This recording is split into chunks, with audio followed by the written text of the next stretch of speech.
है सभी प्रश्नों को आप ध्यान से देखेंगे और याद करते हुए चलेंगे। और दोस्तों आप कमेंट करके भी बताएंगे इन 50 प्रश्नों में से आपको कितने प्रश्न आते थे। तो देखिए दोस्तों, पहला प्रश्न है, मोस्ट इंपॉर्टेंट प्रश्न है, बहुत बार पूछा जा चुका है।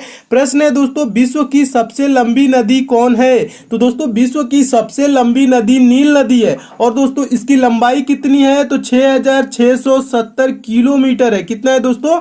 6670 किलोमीटर है। और दोस्तों एक और प्रश्न पूछा जाता है, विश्व की सबसे बड़ी नदी, ठीक है, एक तो लंबी नदी नील नदी है और सबसे बड़ी नदी अमेजन है। कौन है? अमेजन है दोस्तों। और ये कितनी इसकी लंबाई है दोस्तों? ये नील नदी से 222 किलोमीटर कम लंबी है, ठीक है। फिर भी यह दोस्तों क्या है? सबसे बड़ी है, क्योंकि इसका जल प्रवाह दोस्तों सबसे अधिक है। तो सबसे बड़ी पूछेगा तो क्या आंसर देंगे दोस्तों? अमेजन देंगे। और सबसे लंबी नदी पूछेगा तो आंसर क्या देंगे दोस्तों? नील नदी देंगे। दोनों याद रखेंगे, दोनों प्रश्न बार बार पूछे जाते हैं। नेक्स्ट क्वेश्चन देखिए दोस्तों, दूसरा प्रश्न है, मोस्ट इंपॉर्टेंट प्रश्न यह भी है। प्रश्न है दोस्तों, नोबेल पुरस्कार कुल कितने क्षेत्रों में दिया जाता है? तो इसका दोस्तों आंसर हो जाएगा ऑप्शन नंबर डी सही हो जाएगा, कुल 6 क्षेत्रों में दिया जाता है। और कौन कौन से क्षेत्र है दोस्तों? तो भौतिकी के क्षेत्र में दिया जाता है, रसायन शास्त्र के क्षेत्र में दिया जाता है, चिकित्सा विज्ञान के क्षेत्र में दिया जाता है, साहित्य के क्षेत्र में दिया जाता है, शांति के क्षेत्र में एवं अर्थशास्त्र के क्षेत्र में। कुल कितने क्षेत्रों में दिया जाता है? 6 क्षेत्रों में। आप सभी को आंसर दोस्तों याद रखेंगे, कुल 6 क्षेत्र कौन कौन से हैं। तो मैं उम्मीद करता हूं यह सारे प्रश्न को दोस्तों आप अच्छे से याद करते हुए चल रहे हैं। नेक्स्ट क्वेश्चन देखिए दोस्तों, तीसरा प्रश्न है, महत्वपूर्ण प्रश्न यह भी है। प्रश्न है, आंख के किस भाग पर वस्तु का प्रतिबिंब बनता है? किस भाग पर दोस्तों आंख के प्रतिबिंब बनता है? तो दोस्तों आप प्रश्न क्या एक बार और देख लीजिए, आंख के किस भाग पर वस्तु का प्रतिबिंब बनता है? तो चारों दोस्तों ऑप्शन को जब रीड करेंगे तो आंसर आपको मिल जाएगा ऑप्शन नंबर डी, दृष्टि पटल पर वस्तु का प्रतिबिंब बनता है। इसे भी याद रखेंगे। नेक्स्ट क्वेश्चन देखिए, मोस्ट इंपॉर्टेंट प्रश्न है, बहुत बार पेपर में पूछा जा चुका है। प्रश्न है दोस्तों, निम्न में से कौन सा विटामिन जल में घुलनशील है?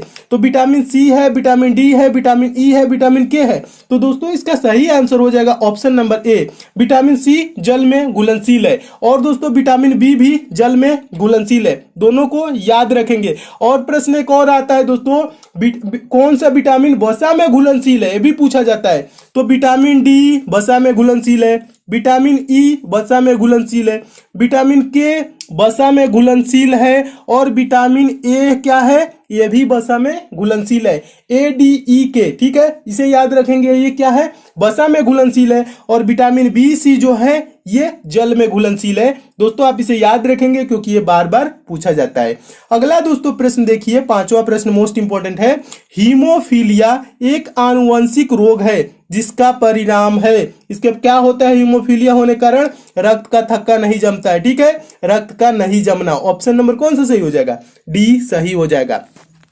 अगला प्रश्न देखिए दोस्तों, 6वां प्रश्न है, प्राणियों के संरचना के बारे में निम्न में से किसमें अध्ययन किया जाता है? तो किसके अंतर्गत अध्ययन किया जाता है दोस्तों? तो उसका आंसर क्या हो जाएगा 6वां का? ऑप्शन नंबर ए सही हो जाएगा, एनाटॉमी के अंतर्गत किया जाता है प्राणियों के संरचना के बारे में अध्ययन। प्रश्न क्या कह रहा है? प्राणियों के संरचना के बारे में निम्न में किसमें अध्ययन किया जाता है? तो एनाटॉमी के अंतर्गत किया जाता है। इसे भी दोस्तों याद रखेंगे। अगला प्रश्न देखिए दोस्तों, 7वां प्रश्न है। 7वां प्रश्न भी मोस्ट इंपॉर्टेंट है। डीएनए का मूल मात्रक है, तो डीएनए का दोस्तों मूल मात्रक क्या होता है? चारों ऑप्शन को रीड करेंगे तो दोस्तों ऑप्शन नंबर सी सही हो जाएगा, न्यूक्लियोटाइड्स है। डीएनए का मूल मात्रक न्यूक्लियोटाइड्स होता है। अगला प्रश्न दोस्तों 8वां प्रश्न भी महत्वपूर्ण है। क्लोरोफॉर्म बनाने के लिए निम्नलिखित में से क्या उपयोग में लाया जाता है? Ethane, methane, ethene, acetylene. तो दोस्तों इसका आंसर क्या हो जाएगा? ऑप्शन नंबर बी सही हो जाएगा, क्लोरोफॉर्म बनाने के लिए मीथेन उपयोग में लाया जाता है। अगला प्रश्न देखिए दोस्तों, 9वां प्रश्न भी महत्वपूर्ण प्रश्न है। सारे प्रश्न दोस्तों बार बार पूछे जाते हैं, सभी प्रश्नों को याद करते हुए चलिए। अगला प्रश्न दोस्तों, हैलोजन में सर्वाधिक प्रभावशाली ऑक्सीकरण करता है तो कौन है दोस्तों? क्लोरीन, ब्रोमीन, फ्लोरीन और आयोडीन दिया गया है। तो दोस्तों इसका आंसर हो जाएगा ऑप्शन नंबर सी, फ्लोरीन, इसका सही आंसर हो जाएगा।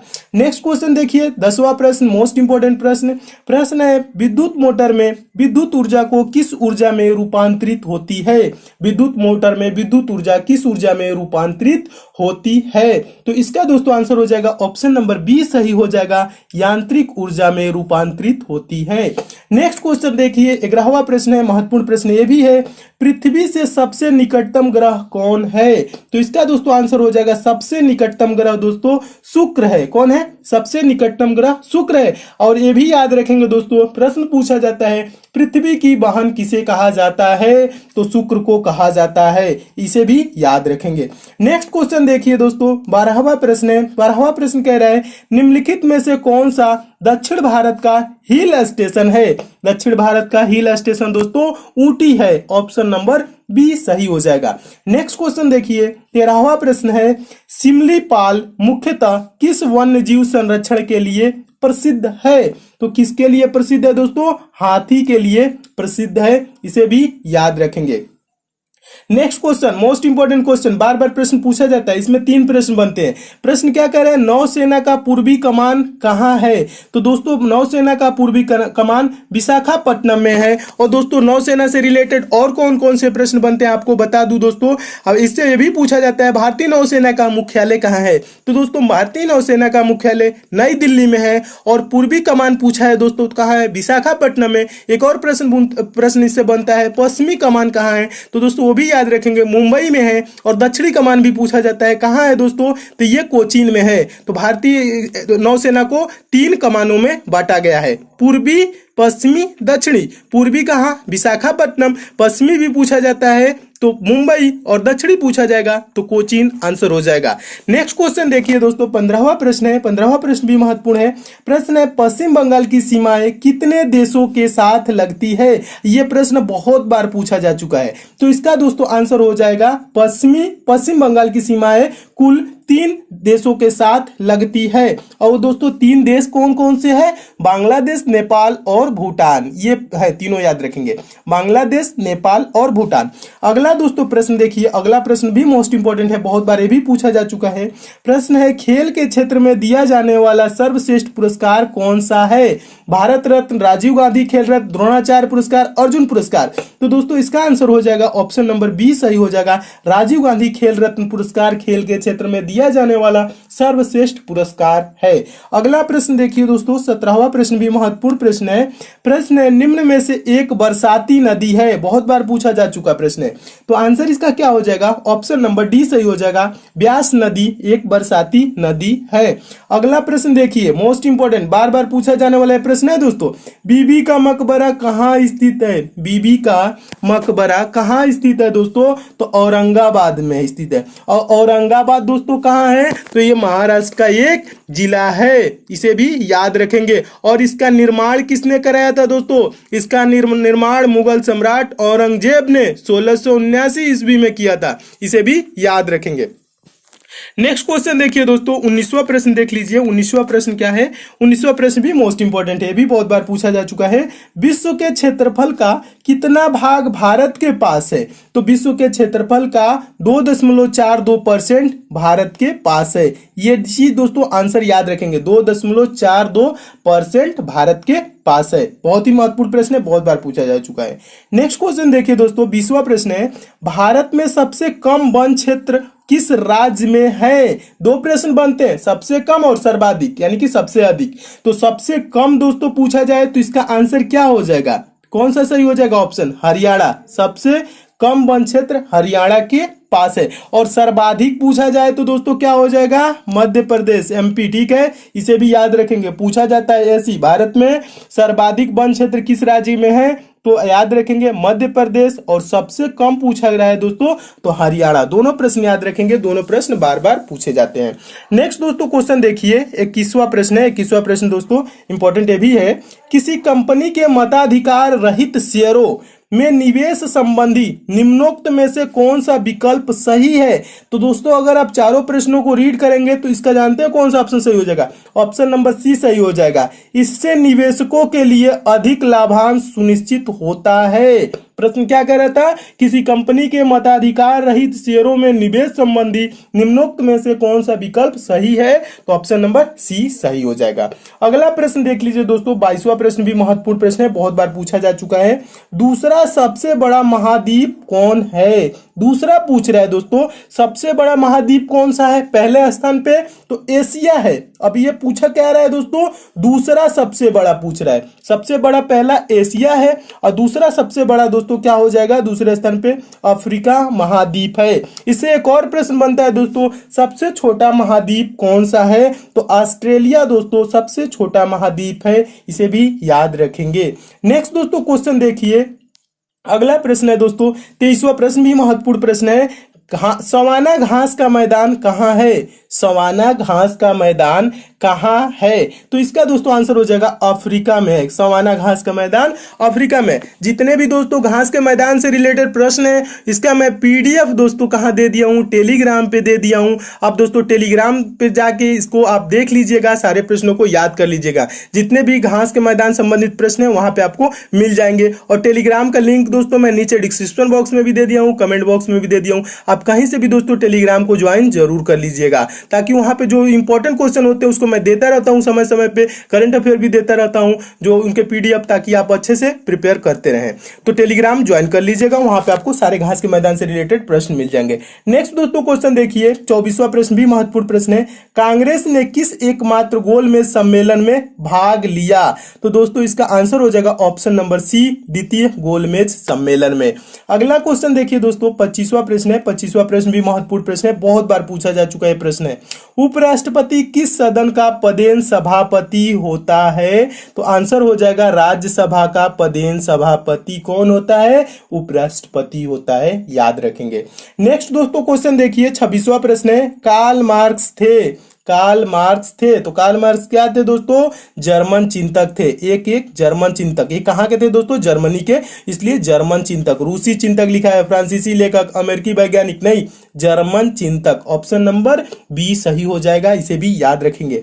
नेक्स्ट क्वेश्चन देखिए, बार बार पूछा जाने वाला ये प्रश्न है दोस्तों। प्रश्न क्या है, चर्चित पुस्तक लाइफ डिवाइन किस महान पुरुष द्वारा लिखा गया है, तो किस महान पुरुष द्वारा लिखा गया है, तो उनका नाम हो जाएगा ऑप्शन नंबर बी सही हो जाएगा, अरविंद घोष उनका नाम है, लाइफ डिवाइन के लेखक हैं, याद रखेंगे। बहुत बार ये भी प्रश्न पूछा जा चुका है।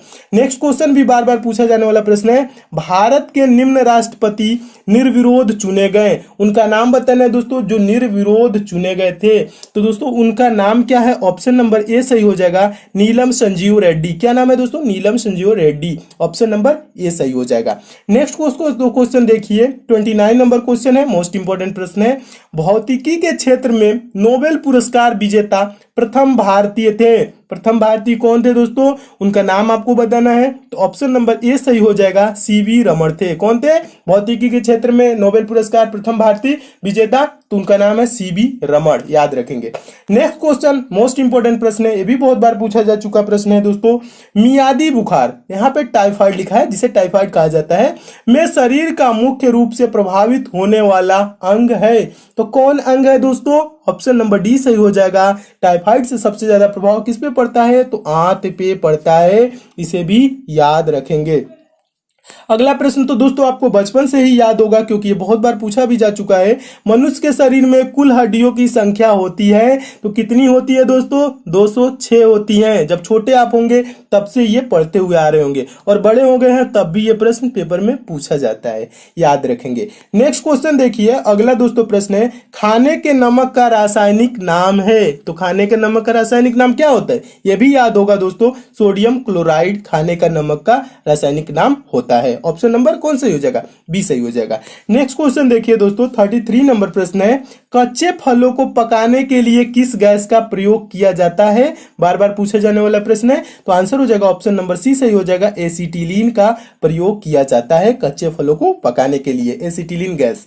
नेक्स्ट क्वेश्चन देखिए दोस्तों, अगला प्रश्न भी महत्वपूर्ण है। इंद्रधनुष के किनारों के रंग होते हैं, तो किनारों के रंग कौन कौन से होते हैं दोस्तों, इंद्रधनुष में कितने कलर होती हैं, ये तो आपको पता ही हो दोस्तों, क्योंकि ये कई बार पूछा जा चुका है। आपका आंसर इसका क्या हो जाएगा, इसका किनारों के रंग कौन से होते हैं, बैनी आह पिनाला, टोटल कलर जो होते हैं इसे कैसे याद रखा जाता है? बै से बैगनी, ठीक है, नी से नीला, आ से, देखिए दोस्तों आपको पूरा इसके बारे में बता देता हूं जितने भी इसके कलर होते हैं, कौन कौन से कलर होते हैं, क्योंकि ये बार बार पूछा जाता है। तो बैगनी होता है, नीला होता है, आसमानी होता है, हरा होता है, पीला होता है, नारंगी होता है और लाल। तो इसे याद कैसे रखा जाता है? बैनी आह पिनाला, यानी बै से बैगनी, नी से नीला, आ से आसमानी, ह से हरा और पी से पीला, ना से नारंगी और ला से लाल, ठीक है। बैनी आह पिनाला होता है, जिसे याद करने का ये शॉर्ट फॉर्म है, ठीक है। तो किनारों के रंग कौन कौन से हो जाएंगे दोस्तों? बैगनी और लाल। तो बैगनी और लाल किस ऑप्शन में है? तो ऑप्शन नंबर ए में है। आपका ऑप्शन नंबर ए क्या हो जाएगा? सही हो जाएगा। इसे भी याद रखेंगे क्योंकि ये भी बहुत बार पेपर में दोस्तों प्रश्न पूछा जा चुका है। नेक्स्ट दोस्तों क्वेश्चन देखिए, अगला प्रश्न है 35वां प्रश्न है। 35वां प्रश्न भी महत्वपूर्ण है, बहुत बार ये भी पूछा जा चुका है। प्रश्न है दोस्तों, ऊर्जा का मात्रक वही होता है जो होता है, किसका मात्रक होता है दोस्तों? दो चीज का, कार्य का। कार्य और ऊर्जा का मात्रक एक ही होता है, और कार्य और ऊर्जा का ऐसा ही मात्रक दोस्तों होता क्या है? जूल होता है। ये भी याद रखेंगे, ठीक है, पूछा जाता है। अगला प्रश्न देखिए दोस्तों, 36वां प्रश्न है, कारोबार में वार्षिक नगदी उत्पादन कैसे प्राप्त किया जाता है? चारों ऑप्शन को रीड करेंगे तो ऑप्शन नंबर ए सही हो जाएगा। व्यवसायिक क्रियाकलाप में धन का सकल अंतर्वाह यानी कि ग्रास इनफ्लो प्राप्त करके, ठीक है, इसे भी याद रखेंगे, एक बार पूछा गया प्रश्न है। नेक्स्ट दोस्तों क्वेश्चन देखिए, अगला प्रश्न महत्वपूर्ण प्रश्न है 37वां। दक्षिण गंगोत्री कहाँ स्थित है? दक्षिण गंगोत्री कहाँ स्थित है दोस्तों? तो इसका आंसर हो जाएगा ऑप्शन नंबर डी, अंटार्कटिका में स्थित है। और दोस्तों ये भी पूछा जाता है दक्षिण गंगोत्री है क्या? ये जान लीजिए, भारत का प्रथम वैज्ञानिक केंद्र है, इसे भी याद रखेंगे। नेक्स्ट दोस्तों क्वेश्चन देखिए, 38 नंबर प्रश्न है। प्रश्न है दोस्तों, भारत का पहला परमाणु रिएक्टर कहाँ स्थापित किया गया? तो कहाँ स्थापित किया गया? तो आंसर हो जाएगा ऑप्शन नंबर बी, ट्राम्बे में, इसे भी याद रखेंगे। ये सब प्रश्न बार बार दोस्तों पूछे जाते हैं, सारे प्रश्नों को खूब अच्छे से पढ़ते हुए चलिए। जितने ज्यादा दोस्तों मेहनत करेंगे उतनी जल्दी आपको सफलता मिलेगी। इसलिए दोस्तों खाली समय बर्बाद न कीजिए, आपके पास जितना भी दोस्तों समय मिल रहा है आप पढ़ते रहिए दोस्तों, खूब अच्छे से प्रिपरेशन करते रहिए ताकि दोस्तों आप जल्द से जल्द सफल हो जाइए। मेरी दोस्तों काम नहीं रहती है, प्रयास यही रहता है कि आपको मैं वो सारे क्वेश्चन पढ़ाऊं दोस्तों जो आपके पेपर में पूछे जाते हैं, ताकि आप खूब अच्छे से प्रिपरेशन करें और आपकी नौकरी दोस्तों जल्द लग जाए। इसलिए दोस्तों आप खूब अच्छे से प्रिपरेशन कीजिए, और किसी टॉपिक में दोस्तों कमजोर है तो आप कमेंट कर देंगे दोस्तों, तो मैं आपका टॉपिक भी कवर करा दूंगा। बस क्या है दोस्तों, आपको खूब अच्छे से पढ़ना है, मेहनत के साथ पढ़ना है। नेक्स्ट क्वेश्चन देखिए दोस्तों, 39 नंबर प्रश्न है। पांड्य शासकों का राजनीतिक एवं सांस्कृतिक केंद्र था, तो कहां था दोस्तों, कौन था? तो इसका क्या आंसर हो जाएगा? ऑप्शन नंबर बी सही हो जाएगा, मदुरै था। क्या था दोस्तों? पांड्य शासकों का राजनीतिक एवं सांस्कृतिक केंद्र मदुरै था। ऑप्शन नंबर बी सही हो जाएगा, इसे भी याद रखेंगे।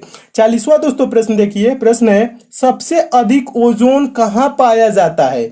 तो सबसे अधिक ओजोन दोस्तों ऑप्शन नंबर सी सही हो जाएगा, समताप मंडल में पाया जाता है, जिसे दोस्तों इसे ओजोन मंडल भी कहा जाता है, लेकिन याद रखेंगे समताप मंडल, option number C. Next question देखिए दोस्तों, 41वां प्रश्न है। 41वां प्रश्न भी महत्वपूर्ण है।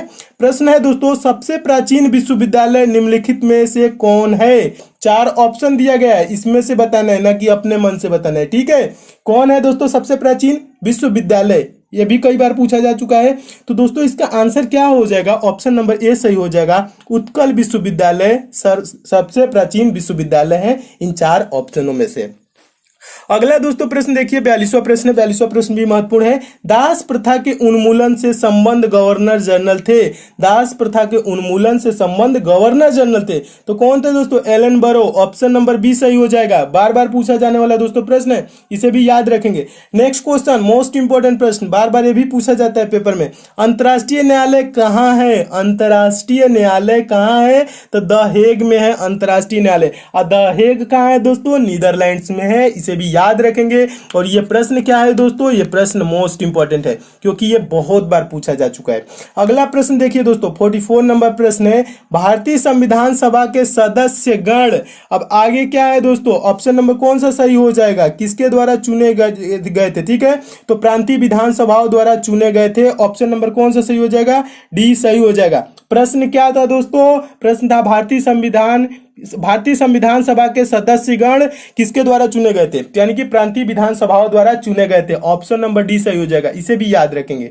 अगला दोस्तों देखिए प्रश्न 45वां, किस अधिनियम द्वारा कंपनी अधिनियम समाप्त किया गया। यह प्रश्न बहुत बार पूछा जा चुका है, किस अधिनियम द्वारा कंपनी अधिनियम समाप्त किया गया। तो दोस्तों इसमें 4 आपको ऑप्शन देखने को दिख रहे हैं, 1776 ईस्वी के अधिनियम के तहत, और 1858, 1935, 1947। तो दोस्तों इसका आंसर हो जाएगा ऑप्शन नंबर बी सही हो जाएगा। 1858 भारत सरकार अधिनियम के तहत क्या किया गया दोस्तों, कंपनी अधिनियम समाप्त किया गया। इसे याद रखेंगे, पूछा जाता है। अगला दोस्तों प्रश्न देखिए, मोस्ट इंपॉर्टेंट प्रश्न है, बहुत बार ये भी पूछा जा चुका है। भारत में राष्ट्रीय आय की गणना किसके द्वारा की जाती है। तो आंसर हो जाएगा ऑप्शन नंबर बी, केंद्रीय सांख्यिकी संगठन के द्वारा की जाती है। इसे भी याद रखेंगे। क्या प्रश्न है दोस्तों, भारत में राष्ट्रीय आय की गणना किसके द्वारा की जाती है, केंद्रीय सांख्यिकी संगठन। ऑप्शन नंबर बी सही हो जाएगा। नेक्स्ट दोस्तों क्वेश्चन देखिए, मोस्ट इंपॉर्टेंट प्रश्न है, बार बार पूछा जाने वाला प्रश्न है। प्रश्न है दोस्तों, भारत का कौन सा बांध सबसे लंबा है, सबसे लंबा बांध। तो आंसर हो जाएगा ऑप्शन नंबर बी, हीराकुंड बांध भारत का सबसे लंबा बांध है। नेक्स्ट क्वेश्चन देखिए, अगला प्रश्न है दोस्तों 48वां प्रश्न भी महत्वपूर्ण प्रश्न है। प्रश्न है भारतीय योजना आयोग, भारतीय योजना आयोग, आंसर क्या हो जाएगा दोस्तों, ऑप्शन नंबर बी, एक सलाह देने वाला निकाय है। 4 ऑप्शन को रीड करेंगे तो क्या आंसर मिलेगा, एक सलाह देने वाला निकाय है दोस्तों, जिसकी कोई, इसकी जानते हैं, कोई कार्यकारी जिम्मेदारी नहीं है, बस ये सलाह देने वाला निकाय है। इसे याद रखेंगे। नेक्स्ट क्वेश्चन देखिए, अगला प्रश्न तो कई बार आपको करा चुका हूं, सारा इसमें बता चुका हूं जितना भी इसका डेटा है। प्रश्न है तीसरा पानीपत युद्ध कब हुआ था। तो आपको याद हो गया होगा क्योंकि पहला दूसरा कई बार बता चुका हूं, तीसरा भी बता चुका हूं। 1761 ईस्वी में हुआ था पानीपत का तीसरा युद्ध। ये तो आपको दोस्तों याद ही होगा क्योंकि ये कई बार प्रश्न कराया जा चुका है। और प्रश्न दोस्तों ये क्या किसके और किसके बीच भी हुआ था, तो ये भी बताया था दोस्तों, मराठों एवं अहमद शाह अब्दाली के बीच हुआ था और इसमें मराठों की पराजय हुई थी 1761 में पानीपत का तीसरा युद्ध। अगला प्रश्न देखिए दोस्तों, 50वां प्रश्न भी महत्वपूर्ण प्रश्न है, यह भी कई बार पेपर में पूछा जा चुका है। प्रश्न है दोस्तों, ऑस्कर अवार्ड जीतने वाले प्रथम भारतीय कौन थे। तो आंसर क्या हो जाएगा दोस्तों, ऑप्शन नंबर सी सही हो जाएगा, भानु अथैया ऑस्कर अवार्ड जीतने वाले प्रथम भारतीय थे। दोस्तों मैं उम्मीद करता हूं आप सारे प्रश्नों को खूब अच्छे से याद रखेंगे क्योंकि ये प्रश्न बार बार पूछे जाते हैं। और दोस्तों इसमें और भी क्वेश्चन है, उसको मैं नेक्स्ट पार्ट में करा दूंगा। और ये सब दोस्तों आपको प्रश्न अच्छे